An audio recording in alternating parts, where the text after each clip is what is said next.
Deuxième partie de ce chapitre. Diviseurs et multiples. Définition.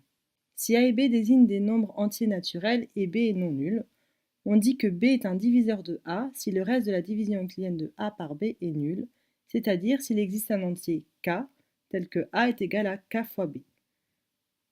Par exemple, 12 divisé par 12, c'est égal à 1 et le reste est 0. On obtient donc 12 est égal à 12 fois 1.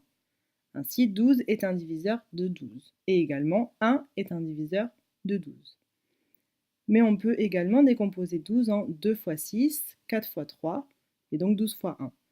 Lorsqu'on divise 12 par 2, par 3, par 6, par 4, par 12 ou par 1, on obtient toujours un reste égal à 0.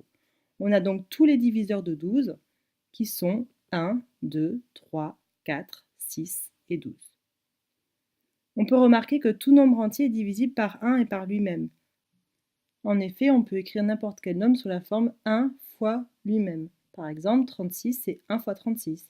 12, c'est 1 fois 12. 18, c'est 1 fois 18, etc. Donc là, on a défini B comme diviseur de A. On peut aussi dire que A est un multiple de B, ou que B divise A, ou enfin que A est divisible par B. Donc dans notre exemple précédent, on va pouvoir dire que 12 est un multiple de 6, que 2 divise A, que 12 est divisible par 3, mais également que 4 divise 12, ou que 12 est divisible par 6. Voyons maintenant les critères de divisibilité. Ce sont ces règles qui nous permettent de savoir facilement si un nombre est divisible par 2, par 3, par 4, par 5, par 9 ou par 10. Donc propriété, un entier est divisible par 2 lorsque son chiffre des unités est 0, 2, 4, 6 ou 8.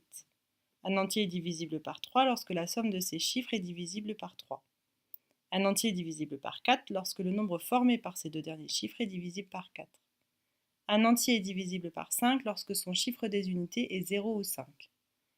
Un entier est divisible par 9 lorsque la somme de ces chiffres est divisible par 9. Et enfin, un entier est divisible par 10 lorsque son chiffre des unités est 0.